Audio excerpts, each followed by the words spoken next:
Olá, está no ar o programa Opinião. Nosso tema de hoje, violência contra homem, violência doméstica contra homem. Um tema um pouco inusitado, já que o que a gente vê mais, pelo menos a divulgação pela mídia, é justamente o contrário, a violência do homem contra a mulher. Quem vai nos falar sobre esse outro lado da moeda é a psicóloga Simone Alvim, que tem inclusive desenvolvido uma tese sobre este assunto. Seja bem-vinda ao nosso programa, Simone. Muito obrigada.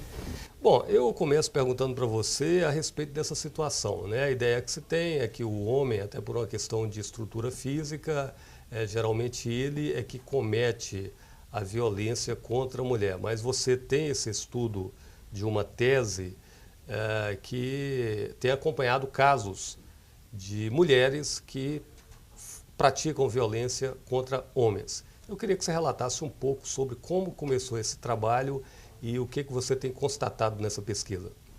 A primeira vez que eu tive contato com uma situação dessa que me despertou para esse assunto, eu estava ainda no primeiro período da faculdade. Eu trabalhava numa clínica de teste psicológico, psicotécnico para trânsito, e era um sujeito que veio para reteste, que era um teste mais individualizado, não é aquele teste numa sala que faz todo mundo junto. E ele estava muito nervoso, é um teste que a gente faz uma anamnese, conversa um pouco até a pessoa estar um pouco mais relaxada pelo próprio contexto do teste. E esse homem não relaxava de jeito nenhum e num dado momento eu toquei na questão, perguntei se ele estava com algum problema em casa, que estava acontecendo alguma coisa, porque ele estava muito nervoso e isso interferiria no teste. Ele começou a chorar, ficou desesperado e soluçava, não conseguia falar o que era. E depois de um tempo tentando acalmá-la, ele acabou relatando que ele vinha sofrendo violência física da esposa, quase que cotidianamente, e começou a me mostrar as marcas. Assim, ele levantou a perna, a calça para me mostrar marcas, ele tinha marcas nas costas, que ele apanhava com cabo de vassoura. Foi a primeira vez que eu ouvi falar sobre isso. Passou mais um tempo, numa disciplina de pesquisa, a gente fez um questionário fechado, uma disciplina simples, de resposta sim ou não, marca X. E me chamou a atenção as estatísticas que apareceram nessa pesquisa, que eram quase que iguais às taxas de homens que se declaravam vítimas de relacionamento conjugal, namoro ou casamento, em relação às mulheres. Então isso foi uma coisa que chamou a atenção. E no final da pesquisa tinha a opção deles se identificarem, né, da nome e telefone, para participar de um segundo momento da pesquisa em grupos focais, que são uma coleta de dados coletiva. Pelo menos o imaginário que se tem é de que o homem reagiria de alguma forma, pelo menos para se defender. Por que isso não acontece? Eles acabam apanhando. Então, num primeiro momento, essa era uma pergunta, tá, do roteiro de entrevista da dissertação. A primeira vez que eles vão responder essa pergunta, todos responderam que não, revidaram. Mas o processo de violência, ele é um processo mútuo, primeira coisa. Né? A violência física, ela é mais um passo dentro do relacionamento. Então, provavelmente, anterior a essa violência física, eles já têm um histórico de violência psicológica. Tem uma escalada da violência. Né? Hoje a gente conhece na teoria que começa com um comportamento controlador, aquilo vai se transformando numa violência psicológica, fatos que hoje a gente entende como banal de relacionamento, por exemplo, vigiar celular, controlar certos amigos que quer que fale ou que não fale, a presença da família. Esses são tipos de comportamentos controladores que evoluem para uma violência psicológica e depois acabam culminando numa violência física. Então, num primeiro momento, eles acham que não revidam. Mas até uma forma que você segura a pessoa com mais força, porque você está ali no processo da explosão da violência, da agressão em si, não vou segurá-la de leve para não machucar. Não pensa isso. Então, mesmo para segurar, se machuca. Então, nesse processo da entrevista, fazendo a reflexão do relacionamento, de como era o dia a dia, de como eles negociavam certas diferenças, ao final da entrevista, todos os homens entrevistados perceberam que eles revidaram sim. Outra coisa que eu observo é que tem uma mudança de comportamento por causa da Lei Maria da Penha. Os homens hoje têm total consciência de que se eles revidarem, eles vão perder a razão. Por mais que a mulher tenha sido violenta primeiramente, o fato do homem ser mais forte biologicamente, nisso você está correto, faz com que a mulher seja mais vítima do que o homem. Então, mesmo que ela tenha batido, se ele revida e ele vai machucar mais do que ela, porque ele é mais forte, ela ganha mais condicionantes no processo por causa da Lei Maria da Penha. Quais os tipos de lesões, de agressões que você acabou descobrindo nesse trabalho de pesquisa? Mesmo na literatura internacional, isso já é um fato mais observado, que as mulheres se utilizam de objetos muito mais do que as próprias mãos ou soco, pontapé. Não que elas não façam, elas fazem também, mas o início da violência geralmente é faca, objetos de vidro, copo, escova, pente, tesoura, é de lançamento de objetos. E unha. Algum caso de morte, homicídio? Bom, na minha pesquisa não tem, né? Mas a gente observa na literatura que, inclusive, eu já estive aqui no Espírito Santo falando numa mesa junto com a promotora de justiça, que eu acho que eu só não apanhei porque eu estava grávida, e aí reina uma santidade na mulher grávida. E a minha fala inteira, ela ficou do meu lado bufando. Porque em algum momento ela sugeriu na fala dela que por falta de estrutura da delegacia da mulher, dos serviços que a mulher estava sendo atendida, essa mulher assassinou o marido para se defender. E que num dado momento as mulheres precisavam fazer isso. Isso eu acho um absurdo, a gente discutiu muito nessa mesa, porque não há atentado contra a vida humana, seja homem ou mulher, que se justifique por falta de serviço. Então, é provável que se não tiver mesmo uma assistência, uma punição de modo judicial para um casal que esteja sofrendo violência, é bem provável que se culmine em morte, sim. E o que faz o homem que acaba sendo vítima desse tipo de violência? Porque não tem uma delegacia especializada para isso. E eu acredito que, principalmente, a maioria dos homens até estranharia uma delegacia especializada, delegacia do homem, né? Sim. Como é que fica essa situação? Então, desses homens que eu entrevistei, somente um realmente conseguiu dar cabo ao processo, chegar ao final, ter uma sentença e ser beneficiado por ela. Mas isso só aconteceu depois que ele conseguiu um boletim médico, porque ele já tinha tentado várias vezes fazer uma denúncia e ou o delegado não acreditava, ele foi em delegacias diferentes, ou o delegado não acreditava na história que ele estava relatando, ou dizia uma coisa que é muito comum se ouvir por parte dos serviços de segurança de modo geral, é que em briga de marido e mulher não se mete a colher, que isso é um assunto privado para ser tratado em casa, ou faz chacota, faz o cara se sentir humilhado e ele desiste de voltar ali ou de registrar a ocorrência. Então, realmente, o homem está bastante desamparado. A minha sugestão é que a gente tenha um serviço, não necessariamente do homem ou da mulher, que a gente não adianta segmentar tanto o serviço, mas especializar uma parte do sistema judiciário e delegacia e da assistência de modo geral para a violência doméstica, que tenha psicólogo, assistente social, que esteja mais preparado para lidar com essas questões que não são pura e simplesmente violência, não é uma coisa, um assalto que você resolve impessoalmente. Você acha então que ao invés de delegacia especializada da mulher, poderia ser uma delegacia especializada em violência doméstica, uma coisa mais completa, que abrangesse? Eu acho mais completa. Eu não desmereço o trabalho nem da luta feminista, que fique bem claro isso, porque muitas vezes eu sou rechaçada pelas feministas do Brasil. Eu tenho dificuldade para publicar e o meu trabalho é mal visto. Esse tema está grudado em mim, por exemplo, as pessoas lembram de mim, porque eu sou uma das poucas pesquisadoras do Brasil que trabalham com esse tema, mas uma forma de assistência que mude esse paradigma de só vítima e culpado, que entenda que aquela família está com problema, sabe? Que é um modelo de negociação das diferenças que precisa de intervenção. E muitas vezes esses casais não querem se separar. E o próprio serviço julga esses casais porque eles não querem se separar. É mulher de malandro, ou o cara é marido de vagabundo. Tem essas inversões de papéis.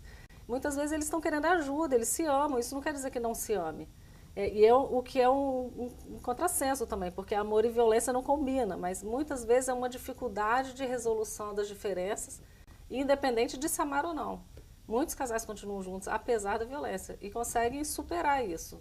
Você acredita que o número de violência de mulher contra homem seja bem maior e não seja de conhecimento em função até de vergonha do próprio homem de denunciar uma situação dessa? O próprio número da violência contra a mulher, a gente sabe que é subnotificado, né? A gente não tem dados estatísticos consistentes para dizer qual é esse número, até porque nós não temos um sistema unificado de estatística no país inteiro. As mesmas questões que as mulheres sofrem em relação à vergonha, à humilhação, à desonra por sofrer violência do marido, os homens sentem com uma dosezinha a mais por ser homem, porque não se espera que homem vá apanhar de mulher. Então, tem um preconceito em relação à masculinidade dele. Isso é colocado em xeque. Eu tenho um casal na mostra que, na época da entrevista, já estava 1 ano e meio sem ter relação sexual, por exemplo. Ele questionava a própria sexualidade. Ele achava que ele tinha ficado impotente. E aí ele me conta, nesse momento, ela na sala de espera para ser entrevistada, ele me conta que ele tinha traído com uma colega de trabalho para ele ter certeza que ele funcionava. Então, tem uma coisa... A relação tinha se desgastado tanto a ponto de interferir na questão sexual do casal. Esse era um que revidava pouco. Ele realmente, o que ele identifica como violência é ele segurar forte. Ele nunca deu um tapa de revidar nem nada disso. Mas essa mulher bateu nele. Eles tinham 10 anos de relacionamento, ele já tinha apanhado 7 vezes na rua, dentro de ônibus, na igreja. Eles eram um casal de evangélico. Situações em que os filhos presenciaram essas agressões. Que é o caso que eu acho mais grave da dissertação, desse estudo, que é eles já estavam separados, o pai pegava os filhos nos finais de semana e quando a mãe veio trazer os filhos para o pai, veio com o atual namorado dela, que era um traficante no Rio de Janeiro, que segurou o ex-marido dela, né, e ela bateu nele com porta-toalha de acrílico, quebrou 2 costelas, um braço, um dente, na frente dos filhos, um de 12 e um de 14. Além disso, depois que ele conseguiu reaver o direito de ter os filhos, porque ele já tinha até perdido o direito de visita, tinha perdido bens e tudo, ele só conseguiu porque ele conseguiu provar, até essas crianças foram ouvidas pelo juiz que cuidava da causa e tal, ele conseguiu provar várias violências que essa mãe fez com essas crianças, com esse namorado novo, tipo cheirar cocaína na frente dos filhos, mandar os filhos às 3 da manhã ir na rua comprar bebida porque tinha acabado a bebida deles, transar na frente deles. Então, geralmente as crianças participam do processo de violência. Isso é mais um argumento que eu acho importante para a gente se atentar para o fato de que essa família precisa de atenção. Não é uma coisa só, a mulher sofre violência. Os filhos são muito prejudicados pelo processo de violência. Simone, nós vamos fazer um breve intervalo. Na sequência, voltamos com a entrevista com a psicóloga Simone Alvim, falando a respeito da violência doméstica da mulher contra o homem. É rapidinho, já já a gente volta.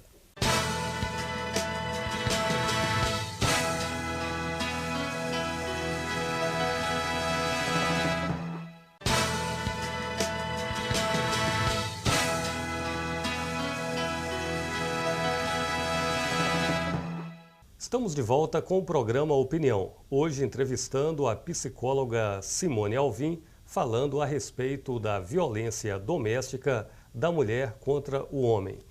Simone, você tem, na verdade, uma dissertação, eu havia falado uma tese, mas você está em nível de mestrado, portanto, uma dissertação sobre esse tema. Um livro, me parece que já foi escrito, e você teve algumas dificuldades, né, no início dessa pesquisa, envolvendo até mesmo a delegacia de mulheres. Gostaria que você relatasse um pouco as dificuldades que você enfrentou no início desse trabalho. Bom, o meu mestrado foi aqui em Vitória, na UFES, né, no programa de psicologia, inclusive o doutorado está sendo lá também. E como esse tema era muito novo, né, mesmo uma dificuldade de encontrar sujeitos que topassem falar, não que eles não existissem, mas que eles se dispusessem a dar entrevista, eu comecei a procurar algumas delegacias para saber se a gente tinha algum registro disso em Vitória, né, que eu pudesse chegar até esses sujeitos. Por quê? Eu tinha 10 sujeitos em Vitória que gostariam de falar. Quando eu chegava para a primeira entrevista com o termo de consentimento de participação na pesquisa, quando eles viam que tinham que assinar aquele documento, que era um documento onde eu estava garantindo o sigilo absoluto daquelas informações, que quando a dissertação estivesse completa, eles não seriam identificados, né, a forma como eu organizaria os dados, eles desistiam de falar, por medo de de ser identificado, ou porque tinha que botar o nome e assinar ali. A primeira delegacia que eu procurei, obviamente, foi a Delegacia da Mulher, né, que é onde a gente sabe que efetivamente só tem casos de violência conjugal. A delegada, na época, que eu nem me lembro o nome, me disse que aquilo que eu estava fazendo era um desserviço para a sociedade, que eu devia ter vergonha desse meu trabalho e desistir dessa pesquisa, porque toda a luta das conquistas, e as conquistas feministas que a gente tinha alcançado até aqui, eu estava indo contra esse movimento. E por mais que eu explicasse para ela que era uma tentativa de desmistificar o homem culpado, a mulher culpada, que era uma coisa de entender o casal, ela não quis ficar nem com o meu projeto. E disse, inclusive, que eu não voltasse ali nem como cidadã, que eu tinha perdido os meus direitos de mulher. Porque eu não podia mais nem denunciar se ela estivesse ali. Ok, dali eu fui então buscar a delegacia comum, porque se ela não quis nem me receber como pesquisadora, você imagina qual é a reação de um homem que vai ali denunciar. Né? Então, provavelmente, eu entendi que os homens não buscam esse serviço. Fui em algumas delegacias de Vitória, na Praia do Canto, na Reta da Penha, conversei com alguns delegados que riam do trabalho, claro, essa é uma reação normal, já estou acostumada com isso, várias vezes quando eu falo, e às vezes eu falo só para chocar mesmo, para ver qual é a reação, as pessoas riem. Eles falavam que não tinha, que não sabia, que nunca tinha registrado, que eu não ia conseguir, que era para eu desistir, e eu pedia para eles para deixar um cartaz na recepção das delegacias, informando que eu estava fazendo uma pesquisa, caso eles quisessem conversar, que eu era psicóloga, deixava meu telefone e que eles poderiam entrar em contato. Quando eu voltava lá uma semana depois, o cartaz tinha sido arrancado. Então, nem isso eu não conseguia apoio do serviço para fazer. E uma vez eu estava na delegacia como cidadã, fui assaltada, levaram minha bicicleta, e eu fiquei na delegacia esperando um tempo para registrar, porque não tinha viatura, eu queria dar uma volta, ver se eu achava a bicicleta por ali. Curiosamente, chegaram 2 viaturas, desce um homem completamente machucado, com sangue, todo realmente machucado, e uma mulher na outra viatura, ele falando que ele queria registrar, que ele tinha sido violentado, que ela tinha batido nele, que ele tinha ido levar uma caixa de leite para os filhos e ela tinha batido nele. Ela desceu linda do jeito que ela estava, entrou na delegacia para registrar a queixa, 5 policiais ficaram do lado de fora, dizendo que ele não ia entrar. Quer dizer, ele foi ali violentado pelo sistema, que ele não pôde registrar, como qualquer cidadão pode entrar ali e abrir um processo e registrar uma queixa. E, além do mais, não se ouviu a história dos dois ali. Não sei por que ela não foi da delegacia de mulher, é porque ela estava numa delegacia comum. Então, o próprio serviço já tinha uma dificuldade. Isso a gente está falando da época da pesquisa, tem alguns anos, eu acredito que houve uma mudança, tem acontecido uma mudança não só de mentalidade, mas o próprio serviço está mais preparado para isso. Mas eu, se fosse homem, não saberia onde ir. Simone, há uma situação também um pouco polêmica. Você você faz alguns questionamentos em relação à Lei Maria da Penha. Inclusive, pelo que eu li, me parece que você defende até que essa lei seja reformulada. O que você acha que precisa ser aperfeiçoado na Lei Maria da Penha? Na verdade, não é nem reformulado. Eu acho que a reformulação tem acontecido naturalmente, né, pelos próprios processos judiciais, como eles funcionam. A questão é que a Lei Maria da Penha, que é uma grande conquista, repito, eu não quero ser mal interpretada, porque várias vezes eu sou taxada como defensora dos homens, e não é o caso. Eu acho que violência, independente de gênero, ela não deve acontecer. Ela é motivo de sofrimento para o ser humano de modo geral. Mas a Lei Maria da Penha, ela traz, que é uma grande coisa, a possibilidade da gente considerar a violência psicológica, que é uma coisa importante, né? Porque a violência psicológica não deixa marcas. Mas a simples ameaça da violência no texto da lei já é motivo para a mulher registrar uma ocorrência. O problema é que quando você faz isso, você delega um poder para a mulher muito maior do que a gente pode investigar, né? Porque se a mulher agride um homem, por exemplo, e ela é intimada para prestar o depoimento e explicar essa situação, ou ela vai denunciar e explica a situação que ela também agrediu, o homem vai se explicar, ou diz que também sofreu violência, enfim. Se ela disser que antes da violência física ela sofreu ameaça de violência, e isso já depõe contra o homem. De uma certa forma, para mim, que não tenho estudo de direito nem nada disso, mas no meu entender, a grosso modo, de como eu entendo direito e Constituição, isso fere o primeiro artigo da Constituição, que diz que somos todos iguais perante a lei. Se você diz que a mulher, o que ela fala em relação à violência psicológica, vale mais do que a afirmação do homem, porque é uma lei para proteger a mulher, você já está ferindo o princípio da igualdade. Então, para mim, isso já é uma questão. Mas a gente teve uma atualização da lei que foi promulgada em 2006 e em 2008 um juiz, se eu não me engano, no Mato Grosso, abriu a jurisprudência dando medida protetiva para um homem que estava sofrendo ameaça de morte por parte da esposa. Ele ganhou aquela medida que a mulher não poderia se aproximar dele de 200 metros, 250 metros, não lembro. Então, isso muda a lei, porque uma vez que um tenha alcançado esse direito está aberto para todos. Então, pelo uso da lei, ela vai se moldando. Mas a gente não tem uma lei. Inclusive, eu participei de um congresso no Rio de Janeiro que foi para a formulação do texto dessa lei.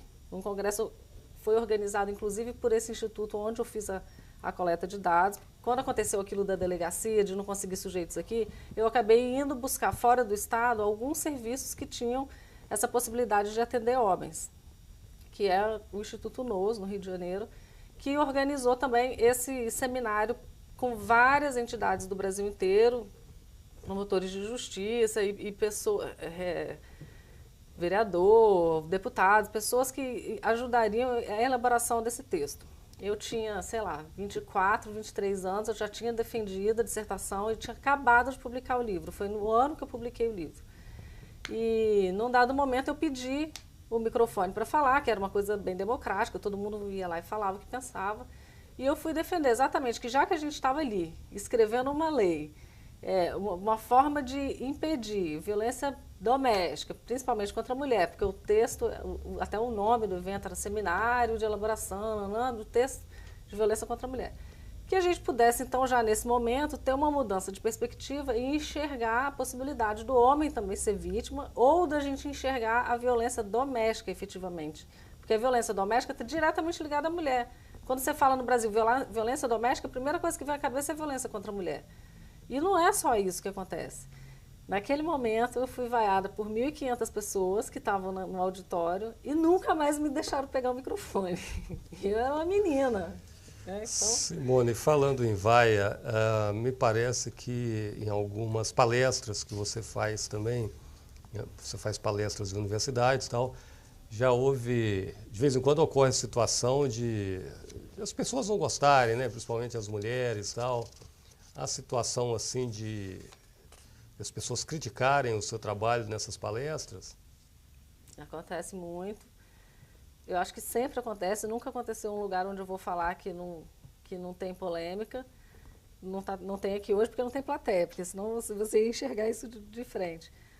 Mas eu dou sorte de todas as vezes que eu falo, e eu digo todas, nunca aconteceu de eu falar num lugar, fora essa que eu fui vaiada, um homem no meio, parece que é combinado, mas um homem no meio do público levanta o braço e dá o seu depoimento de que sofreu violência. Então, é porque, às vezes, as pessoas pensam, um tapa na cara não é violência, não dói, né? Meio que banaliza a violência. Mas se é um homem que dá um tapa na cara da mulher, é violência.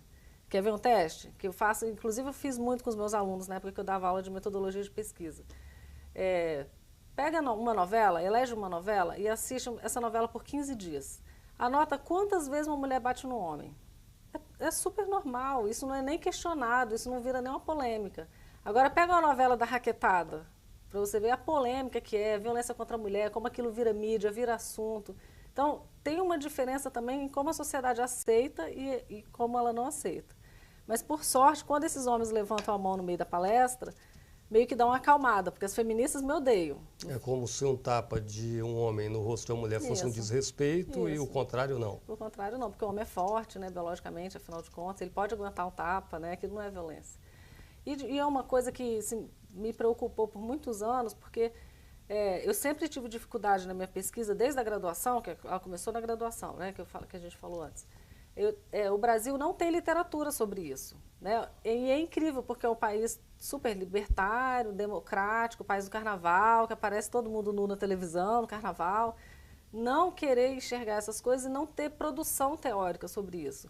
Toda a minha fundamentação nesses anos de pesquisa são literaturas do Canadá, dos Estados Unidos, da Inglaterra, que são países que já trabalham com esse tema há 20, 25 anos. Lá já existem leis que dispõem sobre essa situação? A lei não é tão específica para homem ou para mulher, é uma lei para o ser humano. Ou os serviços, eles são ou focados só para homem ou só para mulher, mas não se desmerece, não se negligencia a possibilidade disso acontecer. Principalmente na clínica. A gente não tem na psicologia clínica no Brasil estudos focados em homens que sofrem violência, por exemplo, especificamente esse público, sabe, esse grupo. E o que os autores, desculpa, mas o que os autores falam sobre isso é que se você não mudar essa mentalidade, essa prerrogativa anterior, esse paradigma de que a violência ela pode acontecer tanto para o homem como para a mulher, como é que você vai atender o homem que chegar no seu consultório com essa queixa? Se você não tem essa produção teórica, sabe? Tudo é um encadeamento. O psicólogo que está na clínica, ele está embasado teoricamente em alguma coisa. Se você não tem estudos no país, como é que você vai atender o homem? Para finalizar, nós temos mais ou menos aí uns 30, 40 segundos. Eu queria que você falasse rapidamente, a gente falou tanto do livro, mas não falou o nome do livro e o documentário que você está para produzir aí, inspirado nesse livro. O livro chama Homens, Mulheres e Violência. E o documentário é baseado nos depoimentos desses homens, dessa amostra que foi entrevistada para a dissertação que virou livro. E é uma forma que eu encontrei para falar que as pessoas assistam o filme inteiro para chegar a uma conclusão no final. Porque enquanto você está dando a palestra, dá tempo das pessoas te vaiarem. O filme talvez seja uma linguagem que as pessoas aceitem melhor do que a palestra. Simone, agradeço pela sua participação aqui no programa Opinião. Infelizmente, nosso tempo chegou ao final.